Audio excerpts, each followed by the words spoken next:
Modo sincrónico. En el programa de hoy. Bienvenidas y bienvenidos a Modo Sincrónico y como ya vieron el día de hoy toca Roma. Entonces pues vamos a ello. Y yo otra vez se me está viendo el amarillo, pero bueno, en fin, dejémoslo ir. Este soy yo dejándolo ir. Bien, Roma, excelente. Entonces les platicaba, bueno, ahí está una hermosísima parte del Coliseo que platicaremos en un momento sobre este gran, pues no sé, edificación romana, pero bueno, vamos a irnos primero por el principio. Primero vamos a ir a hablar sobre la pintura romana. La pintura romana, como pueden ver, se limitaba prácticamente a la decoración de los muros de las casas, edificios públicos. Generalmente a veces lo hacían con mosaicos.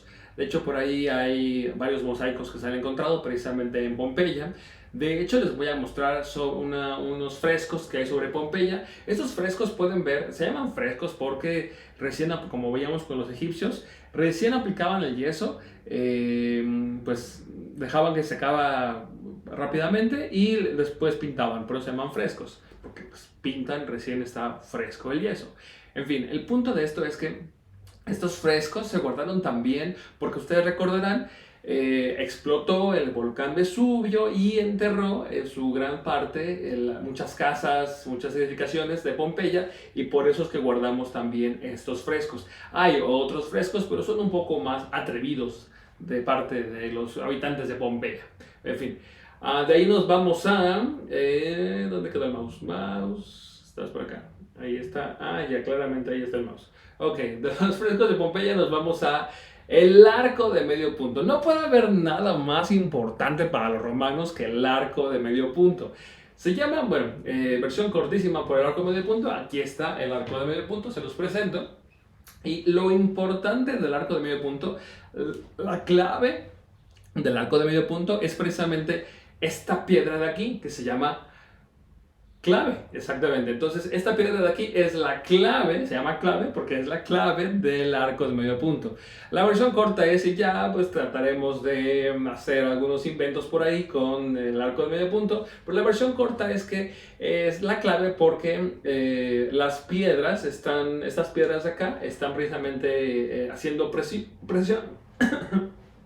Perdón, están haciendo presión hacia abajo y hacia el otro lado. Entonces, esta piedra, si se dan cuenta, es muy importante y ligeramente más gruesa, porque precisamente está sosteniendo, es decir, está ayudando a que quede toda la construcción en pie. Entonces, esto se construía con madera, hacían una base de madera, iban poniendo las piedras de cada lado y ya después al final ponían la clave y quitaban la base de madera y la construcción se sostenía muy bien. Ahora, este arco de medio punto es muy fuerte y se dieron cuenta de esto muy rápido, evidentemente, y con esto crearon más construcciones.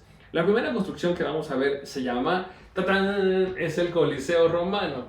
Se le llama popularmente el Coliseo Romano o simplemente Coliseo, pero en realidad es el anfiteatro de Flavio. Flavio es una dinastía, la dinastía Flavia, que precisamente el papá, versión corta, y el hijo, el papá empezó la construcción del Coliseo y el hijo fue el que la terminó.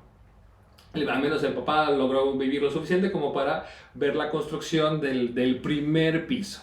Piso y medio, pero el primer piso sí la vio. Entonces, si se dan cuenta, claramente eso es una parte, es un detalle del interior del Coliseo Romano. Pueden ver cómo aquí está la clave. Pueden ver la clave, ahí está la clave. Entonces, esto ayuda a que se puedan hacer edificaciones muy grandes, muy altas, precisamente como el Coliseo Romano. Entonces pueden ver que con una sucesión de arcos de medio punto y sus hermosísimas arquitraves, podían ellos hacer pues precisamente estas edificaciones muy altas, porque el arco de medio punto es muy fuerte y sostiene, es capaz de sostener mucho peso encima de él, porque logra, digámoslo así, disipar disipar el peso total de la construcción. Por eso es que fue fácil crear esta edificación tan alta que es el Coliseo, con arcos de medio punto casi sucesivos. Y de hecho, si se dan cuenta, esta sección se llama columnas porque Precisamente, déjenme luego un poquito más para acá, ahí está. Las columnas, no sé si se fijaron, alcancen a ver, les doy un momento en lo que tomo un poco de café para que me digan qué tipo de columnas son. ¿Ya se dieron cuenta? Las de primer piso son columnas dóricas. ¿Recuerdan que las vimos con los griegos y que inclusive había una protodórica con los egipcios? Bueno, estas son las dóricas, son muy sencillas. Y estas que tienen esta espiral que va saliendo, estas se llaman jónicas. Y estas que tienen un diseño un poquito más elegante, más lleno de detalles, esas son las corintias. Entonces pueden ver cómo no nada más fue casualidad que lo fuera construyendo así, sino fue muy muy bien planeado. Y esto es la parte exterior. Adentro, ahorita vamos a ver cómo tienen todavía más arcos. Es decir, aquí, de hecho por acá se alcanza a ver, esta es la fachada. Pero dentro de la fachada, de hecho todo el pasaje son varias, ¿cómo llamarle? Construcciones concéntricas. Es decir, son varias columnas que están unas unidas a la otra y en donde a la hora de que tú cruzas puedes pasar. Aquí estamos ya en el interior del Coliseo Romano, que como pueden ver pues será evidentemente el símbolo del Imperio Romano. El Imperio Romano, y de hecho está dudé entre llamarle Roma o Imperio Romano porque se destaca por ser un imperio, el Imperio Romano. Ahora, algo bien interesante, lo digo porque pues el Imperio Romano era una prueba, es decir, sacaron material y sacaron recursos de sus invasiones y conquistas a lo largo de Europa y un poquito más allá. De hecho, esta fue la corona de su invasión a Jerusalén, por ejemplo. Entonces, y para demostrar, somos el Imperio Romano, ¿sabes? Entonces querían construir algo precisamente muy grande que pues diera calidad y fe de eso. Bueno, ya, esa es la versión cortísima de eso. Pero aquí pueden ver precisamente cómo hay varios, imagínense algo así similar a eso, se llama el hipogeo, porque está abajo de, digamos, el escenario principal. Del escenario principal en donde los gladiadores luchaban es precisamente esta parte, se recubría con madera o con algún otro material. De hecho, inclusive se cuenta, según historiadores romanos, que lograban, todavía no sabemos bien cómo lo hacían, inundaban toda esta parte de la parte central, digamos, del Coliseo Romano y con eso la inundaban de agua y dentro de ese espacio recreaban batallas navales. Entonces esto es del tamaño de un estadio de fútbol americano, entonces pueden ver que es bastante grande. Y es bastante épica la acción de pues inundar todo esto para significar estas batallas navales, entre otras batallas, ¿no? Como la que platicábamos de los gladiadores, que se escondían precisamente, bueno, no escondían, están aquí en su backstage y después ya subían y pues hacían como bien dice acá, sus juegos y sus justas. Ahora, también aquí, lo dice casualmente, se repartía pan a las multitudes porque pues estaba el gran dicho de al pueblo pan y circo, ¿no? Con eso los mantienes felices. Y pues precisamente con esos actos violentos que transcurrían prácticamente todo el día. De ahí la necesidad de que hubiera este techito para que cobijara a la gente. Evidentemente estas no son las gradas per se del Coliseo Romano. Sobre estas construcciones estaban las gradas. Y las gradas precisamente estaban hechas en esta pues jerarquía social, es decir, el emperador tenía su lugar especial y después la nobleza, después la gente común y corriente y después personas de otras clases sociales. Pero finalmente todas y todos tenían el derecho de estar viendo el espectáculo, ¿no? Ese era un poco el punto de la diferencia. Ahora, y como pueden ver, pues obviamente por dentro, digo, lo iba a decir, pero lo voy a repetir, está lleno de arcos de medio punto porque, insisto, son muy, muy, muy fuertes. Ahora, de aquí nos vamos a otra construcción, obra de la tecnología romana, que es el acueducto. El acueducto nos permite precisamente, y esto fue muy importante para la correcta expansión del Imperio Romano, transportar agua, es decir, el agua pasaba por acá y pues ya iba con la acción de la gravedad de bajada hacia otras localidades, hacia otros pueblos. Evidentemente tomaba mucho tiempo construir estas cosas, pero pues con la clave, aquí está la clave, aquí hay otra clave, aquí hay otra clave, y muchas claves y muchos arcos de medio punto podían construir precisamente estos acueductos y adaptarlos, ¿no? Como pueden ver esto son un poco más altos, pero de repente por allá, hasta allá, hasta allá, hasta allá, nada más tienen un solo nivel, los hay hasta de 3 niveles. Y bueno, ya, ¿no? Este es el acueducto de Segovia, que está en España, pero hay cantidad enorme de acueductos por todas partes. Y bien, entonces tenemos el acueducto, ¿no? Ya vimos que hicieron el Coliseo, ya vimos que hicieron el acueducto. Ahora, ¿qué más hicieron con el arco de medio punto? Pues hicieron los arcos del triunfo, o los arcos de triunfo más bien. Les digo arcos de triunfo porque quizás nosotros hemos conocido o escuchado acerca del Arco del Triunfo de París. Ese Arco del Triunfo de París se lo mandó construir Napoleón Bonaparte precisamente pues imitando un poco lo que pasaba en Roma. En Roma lo que pasaba es que el SPQR, el Senatus Populus que Romanus, básicamente la versión corta es el Senado y el pueblo de Roma. Ya, eso es lo que dice, y de hecho no sé si ubican esto estaban muchos estandartes y muchos escudos precisamente del ejército romano. Entonces total que el Senado y el pueblo romano le daba como condecoración, como medalla por así decirlo, le dedicaba un arco del triunfo precisamente a los generales que regresaban de batallas victoriosos, ¿no? Tenemos a Tito, tenemos a Constantino, entre varios otros, y por eso es que Napoleón Bonaparte, pues casualmente se construye el suyo, y evidentemente esto está pequeño, como pueden ver. Bueno, no está pequeño, pero me refiero en comparación con el Napoleón Bonaparte, pues el Napoleón Bonaparte por lo menos es del doble más grande, ¿no? Entonces esa es la historia un poco de los arcos de triunfo y pues evidentemente hecho con arcos de medio punto. Y de aquí nos vamos hablando de preseas y de reconocimientos por sus logros en batalla, está la columna de Trajano. Trajano, pues igual un emperador y también general y líder del ejército. Ustedes pensarán que quizás es esta persona que está por acá, pero no. Él es un papa. No, perdón, él es San Pedro. Un papa, lo que iba a decir, un papa del Renacimiento, dijo, bueno, Trajano ya pasó. Y la columna está muy bien hecha, entonces, ¿por qué no aprovechamos la columna? Y ponemos ahí a San Pedro. Entonces, este es San Pedro y continúa ahí San Pedro, pero la columna, esa es la parte positiva, si lo quieren ver así para Trajano, que sigue precisamente compartiéndonos la historia de sus proezas militares y bueno, en general de su reinado, si lo quieren ver así. Aquí, bueno, evidentemente en esta imagen no se nota muchísimo. Es una columna muy alta, de 30 metros aproximadamente, pero ahí ahorita me voy al detalle. Aquí pueden ver, ese es el detalle de la columna de Trajano, que como bien dice acá, celebra los triunfos de sus batallas en más de 150 escenas. Imagínense, lo que hace la columna de Trajano, imagínense como una película, como una especie de cómic. Aquí lo que sucede es que se va en una espiral ascendente, va contando la historia. Precisamente de toda pues de todo su gobierno, ¿no? Versión corta.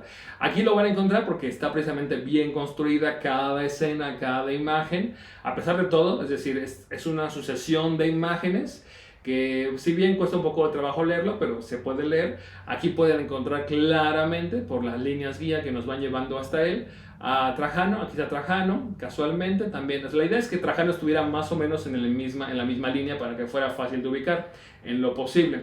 Aquí también lo van a encontrar, aquí también está Trajano, y aquí arriba pues no se lo ubica muy bien.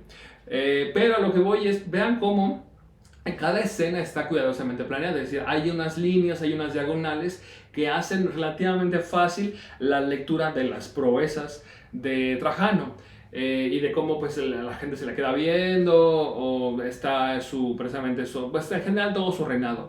No se nota muchísimo, pero hay mucho detalle en esta imagen, pero hay mucho detalle de todo, de las construcciones, de las armas, de cómo vivían en esta época esas personas romanas. Precisamente lo podemos ver en la columna de Trajano. Y pues es bastante épico la construcción y la realización de pues toda esa historia en 30 metros. No está nada fácil. Evidentemente él lo hizo para sí mismo. Están todavía sus restos porque es una columna funeraria, si lo quieren ver así. Y pues también no fue casual, ¿no? Porque están ahí sus restos, pero a la hora de que tú quieres ver la columna o quieres leer de alguna manera así la historia, pues tienes que darle vueltas. Entonces, ya que le das vuelta a la historia, que se va contando a lo largo de la columna, estás sin querer rendiéndole tributo a Trajano a partir de hacer esta circunvalación, rodear la columna para leer la historia. Pues esa es una forma de rendirle tributo y desearle un buen más allá a Trajano ya en su muerte. Entonces, pues no es casualidad que la construcción haya sido hecha así, y fue para su momento la primera columna que se hacía con este estilo, ¿no? Como pueden ver, es bastante épica. De ahí me voy con ya la cuestión literaria. Tenemos teatro, ya habíamos platicado que los griegos hacían tragedia. Pero en este caso tenemos dos autores muy importantes que son Plauto y Terencio. Ellos hacen pues un poco de todo, hacen tragedia, hacen comedia, y de igual forma ayudan a la construcción o la realización de estas adaptaciones de tragedias griegas, y también, o sea, tragedias con tema griego, y también hacen comedias y tragedias con tema romano. Bien, de aquí me voy con Ovidio. Ovidio lo que hace es precisamente, pues para glorificar a Roma y todo, pues evidentemente todo el imperio, hace un poema larguísimo en donde recupera algunas historias de dominio público, es decir, la historia se contaba a la gente. Por ejemplo, pues no sé, desde la loba, ¿no? La loba que amamantó a los gemelos que dieron el origen a Roma, hasta, por ejemplo, la primera historia de Romeo y Julieta, si lo quieren ver así, la historia original, que es la historia de Píramo y Tisbe, dos jóvenes que no pueden estar juntos, se quedaron de ver en el bosque, de repente un león ataca a Tisbe.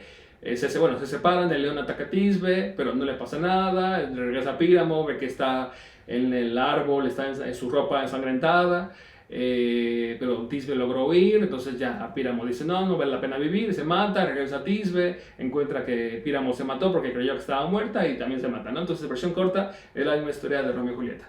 Pero a lo que voy es, pues Ovidio hace este recuento de toda la historia desde la creación del mundo, básicamente, hasta varios emperadores romanos. Entonces estuvo muy épico lo que hizo para precisamente dar cuenta de pues, la epicidad, valga la redundancia, del imperio romano. De aquí me voy a alguien más que cuenta también la epicidad del imperio romano, que es Virgilio. Virgilio escribe también por consigna, es decir, se la encargaron, la Eneida. La Eneida es la historia de, y lo pueden ver un poco aquí, esto que está aquí arriba, que está aquí atrás, es la destrucción de Troya. ¿Se acuerdan que más o menos se ha practicado la historia de la Ilíada, la Odisea, y cómo la Odisea al final, después de aquí está el caballo de Troya, no sé si lo ven aquí arribita de la Eneida, está el caballo de Troya y con eso destruyen Troya. Y este es Eneas, siendo salvado, corre Eneas y se lleva la espada, precisamente que pues la espada de la conquista, pues así decirlo, de Troya, y tiene la misión por los dioses, según la historia que se inventó Virgilio, de construir una ciudad épica que dé cuenta de la grandeza de Grecia y de Roma, de Grecia y de Troya, perdón, y pues tiene su misión, que es construir Roma. Entonces, igual que Ulises o que Odiseo, viaja por todo el mar Egeo para llegar a Roma y construir Roma, ¿no? Y también, como con Odiseo, le pasan mil aventuras, no voy a dar detalle, pero esa es la versión corta de cómo justifica, es decir, a partir de la Ilíada de la Odisea, Virgilio hace un spin-off, si lo quieren ver así, de la Ilíada de la Odisea, con este personaje que sí existió en la Ilíada de la Odisea, que es Eneas, y como Eneas, pues es, digámoslo así, y sin querer queriendo, el padre de Roma. Entonces, pues justifican su grandeza a través de salpicarse un poco de la grandeza de otras y de otros. Muy bien, pues por mi parte es todo. Sean ustedes muy, muy felices. Nos vemos en el siguiente video. Muchas gracias. Ay, perdí el mouse. Mouse, ¿dónde estás, mouse? No encuentro el mouse. A ver si lo logro. Ahí está, ahí está. No lo voy a lograr.